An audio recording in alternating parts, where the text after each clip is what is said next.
Oh, sige, natabi lang ako for this purpose ha. You ask the patient to look here, then follow my finger with your eyes only. Diba? Yan. So remember, na ang titingnan nyo guys, hindi yung finger nyo, titingnan nyo yung mata nyo. Kasi, paano mo matatakot po yung IOMs ng patient kung dito kayo nakatingin, di ba? Remember din na pagdating nyo sa side, hindi kayo nakaganito kasi mas naduduling yung patient pag naka-vertical. So, you place your patient hand horizontally. So, okay? So, that's for your IOMs. Yun lang naman, 3, 4, 6. Sa 5, we use a broken tongue depressor or a toothpick, no? May tongue depressor kayo, wala. Ito, may ano kayo, coffee kayo, wala. Oh, sige. So, say for example na lang, this is your... Say for example, this is your... Ano ba? Kasi yung nakita, joke lang. Sharp object din naman, di ba? Say for example, this is the tip of your tongue depressor. So, dapat check nyo muna sa sarili nyo. Ayan. Oh, sige. Ayaw, love ka niya, ayaw ka niya. Pwede, basta don't reuse it. No? So, broken tongue depressor. So, usually magkakaroon niya ng sharp edge. No? Ito. So test nyo muna sa sarili nyo. And then, before you do it, sir, ito yung mararamdaman nyo, konting tusok lang. Okay? So, at least alam niya, hindi siya magugulat. Close your eyes. The feeling here, is it the same? Yes. This one, the same. This one, the same. This one, the same. So, pantay naman, no? So, pantay. Actually, pumunta na ako dito, pairs, dapat face lang, trigeminal nerve tayo. So, there are other things that we have to check pagdating sa trigeminal nerve. Ano yun? Ano ba? Before doing the painful stimulation, you can use your tuning fork. No? A cold tuning fork. No? Kasi usually yung malamig na bagay sa object nyo. So, wala namang gustong masaktan sa atin. So, as much as possible, you can shy away from using the broken tongue depressor. And just use your cold tuning fork. Ganun din. Yung feeling here, feeling here. Why? Because you're just testing the trigeminothalamic tract.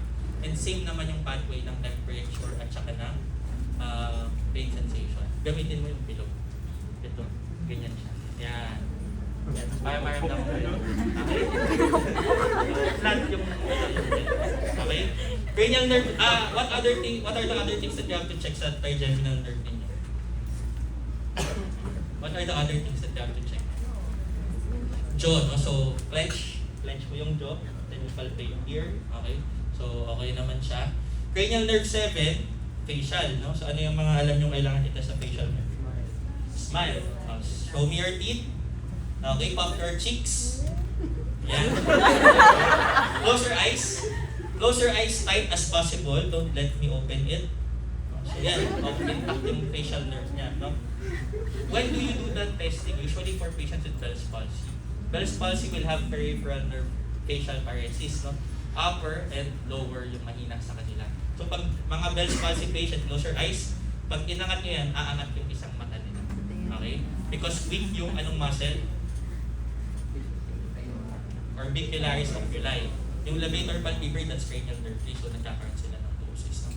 So that's our cranial nerve 7. Cranial nerve 8, with Rene at saka Weber. Weber, madali lang, lalagay nyo lang dito, dapat mag-lateralize equally or mid-time. Rene, tuning fork, lalagay nyo dito. Pag nawala na yung sound, pa-place nyo naman dito, dapat naririnig pa ng patient. Okay? So, because the normal, air conduction is more than your bone conduction. Okay? So, I'll leave the interpretation up to you. Naka-upload lahat ng videos doon sa canvas ninyo. So, mabilis ang lang. For 9-10, ano yung ginagawa natin? You do your kakaka, la, mi, KLM testing. You check for any dysarthria. You ask the patient, say kakaka, la, mi. You're checking your gutturals, your linguals, and your labials na cranial nerves. No? Kakaka, la, mi. Make sure to watch the video of Dr. Romy. No? So, naka-explain doon. Kasi usually tinatanong niya yun. Alin doon yung labial, alin doon yung lingual, alin doon yung gutturals. No? So, KLM testing, ano pa ba? Cranial nerve 11, shoulder shrug your shoulders, and then you press downwards. For sternocleidomastoid testing, push my hands towards the left. What am I testing? The right side or the left side sa patient natin? Right or left? Who says left? Who says right? Who says left? Who says right? Very good. May mga nagtaas ng right, kahit konti, no? So, pag tumitingin siya dito, you're testing the right sternocleidomastoid. The action of your sternocleidomastoid makes you look towards the other side. Okay? So, tapos, yung 12, you just check the top kung midline. Okay? So, for motor testing, ask the patient to lift arms like this, palms up, then close your eyes. So, again, pinapa-close pa din natin yung eyes, no? So, for subtle stroke signs or mga subtle weaknesses, no, makikita nyo bumabagsak yung kamay nila. Nagkakaroon sila ng tinatawag nating drift. Okay? But of course, you have to check kung may previous operation pa siya. Minsan ako nagkaka-drift kasi nga may shoulder dislocation before bakal dito. No? So check. Wala naman siyang drift. Mukhang walang stroke si sir. Okay? But sometimes, some patients would actually have pronator drift. No? Minsan gumagana yan. Nagpro-pronate sila. No? So subtle. Pag pinaklose niyo yung mata, no, lumalabas. And then you do your manual motor testing, no? Manual motor testing, ganito ka? Okay. Manual motor testing, so left, and then right. Okay? So laging left, right kayo, no? So, don't do it na right lahat, right upper, right lower, chinek nyo, tapos bigla pupunta kayo sa left lahat. Why? For you to be able to compare properly. No? Kasi mas madali yung ma-compare kung kaagad nyo siyang check. Okay? So again, full manual motor testing sa uppers, left. Pull, good. Pull. Then push. Then ganyan ka. Okay? Then resist downwards. No? So that way you're able to check yung biceps, triceps, shoulder adduction. You can actually check the grip din. Grip mo. So, pansin nyo pag nag-grip, naka-close din, naka-X din yung hands ko. Because I want to check yung right versus left. Kasi syempre, assuming the population is right-handed most of the time, mas stronger yung right. Okay? Sometimes, subtle motor weakness, grip mo. Pag yung mga patient, ang complaint niya, Dok, na-drop ko yung utensil sa right, pero right-handed siya. So, you know for a fact na may mali yun. Sometimes, yun lang yung weakness nila sa stroke kasi. So, pag ginanon mo, napupull out mo yung right, yung left na system. So, subtle. Okay? For sensory testing, same thing. Ganun pa din siya.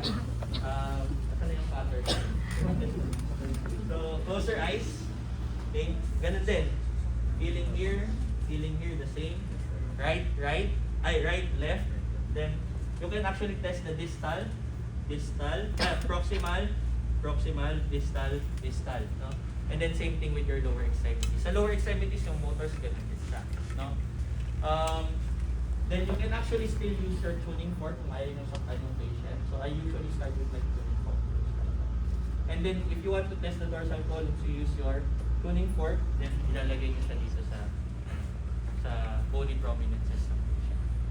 Okay? What else? So that's your tuning fork. Next is your cerebellar testing. No? So cerebellar testing, point to your nose, then point to my finger. Sige ko na. So back and forth, paulit-ulit. No? If you see the videos ng finger to nose testing, usually what they do, move, no? So the movement would actually increase the sensitivity of the magaling kasi neurologist na ako, pero pag kayo gumawa niyan, usually, yung ginagano nyo, kayong gumagano. So it's a technique. Pero honestly, kahit ito lang, may makukuha na kayo dyan. As long as you compare the right side compared to your left side. Okay? Okay, so that's for your finger to nose. That's a test for dyspepsia. Ano yung tinetest ko doon? Ha? Ano yung tinetest nyo doon? Ano? Right hand ang tinest ko. Going to your... Anong tinetest ko ngayon? Anong part ng brain? Anong cerebellum? Left or right? Right. Cerebellar testing is the only test na ipsilateral of testing. Okay? So, remember, ito ang pinaka-main point ng neuro exam. It's not, of course, it's important that you know how to do it properly. But second, you have to know why you're doing it. Kasi bali wala na proper na yung technique nyo, pero hindi nyo alam kung bakit ito ginagawa. Okay? The neuro exam is the window to your brain. sabi natin you don't have to do your MRI, you don't have to do your CT scan para makita yung brain. By doing your proper history and proper neurologic examination, you'll actually be able to see your brain indirectly. Okay? So, say for example, yun, pag nakita ko may dysmetria yung patient by doing the finger to nose na right side, alam ko na agad na, nakikita ko yung right cerebellum mo may problem. As to what is the lesion, depende na lang doon sa mga kuha niyong history. Clear? So, of course, proper technique is important, but knowing why you're doing it is more important. Okay? So, kailangan alam nyo talaga yung purpose. Okay? Then, what else? So, cerebellar, then you do this. You do the other side. So, that's for pronation supination testing. Yes, po daw. Ay, sorry. Ay, no, sorry. Matapos na ako. Sorry. Matapos na ako. Sorry. Okay, so, pronation, 9 o'clock na. Pronation supination. Then you ask the patient to walk. Lakad ka na. Up to 9. Walk, balik. Tapos, walk on your heels. Walk on your toes. Walk on your toes yan. Walk on your heels. Yan. Then, do your tandem feet. Ganyan. One foot in front of the other. Make sure na naka-assist kayo lagi sa patient, baka biglang mahulog sa inyo. No? So, hindi ka naman sila dinusta eh. Ang tayo ng next call back sa Kawita. So, and then you do your Babinski side. Nakalimutan natin. Sino ba yung Eurohammer? Last na lang. Yan. So, I always emphasize this, hindi Burkett hammer ang tawag sa kanya. Pupukpukin yung ganyan. No? Hindi siya ganon. When you do your Eurohammer, hold it at the tip, tapos wrist action. So, let your wrist act as a full tama yung cases. So, ganun lang siya. Actually, kung mas maganda yung Eurohammer nyo, mas mabigat yan siya dito usually. Kung ito kasi yung mga napipila lang sa pagpa nabubudo lang kayo sometimes dito. So, may mga nabibili yung yung magandang mabigat yung dito. And mapapansin nyo pag binagsak yung gano'n, mag-reflex na. So, next, ganyan siya. Relax lang. So, yung palpate na tendon, and then, ayan. So, palpate nyo muna yung tendon, and then you can actually hit your arm. Tapos ito, brachioradialis. Then here, triceps, nakadangle na ganyan. Relax. Pagbagsak nyo. Yan. Yun. So, then same thing with your patellar reflexes. Relax lang. So, ganun lang siya. It's a technique and it's a skill that you have to master. No? But then again, ang reminder to the students, when you're doing your neurologic examination, ako, when I was on your residence, I was taking 30 minutes to 45 minutes just to finish it. Kasama na history, 1 hour. When I was on first residence.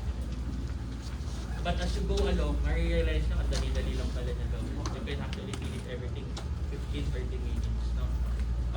Tapos mabilis na kayo. Pabilis ng pabilis. Just imagine yourselves as actors. Acting out a job or acting out na kailangan magpanggap as doctor, kailangan magpanggap na ginagawa ko itong examination ito for completion sake. Then eventually, habang nagpapanggap kayo, aralin nyo, bakit ko nga ba ito ginagawa? Panggap ako ng panggap, hindi ko nagigets yung ginagawa ko. At the end of the day, important alam nyo kung bakit nyo siya ginagawa. For you to be able to apply your analysis. And then pag nag-gets nyo na yun, ma-realize na ang dali lang madali lang mag-localize sa inyo. Okay? Any questions? Anyway, all the videos on the right side naka-upload sa group sa inyo. And then you can review it. Make sure to watch the video of Dr. Enriquez. Most of the questions will come from this. Okay? Any questions?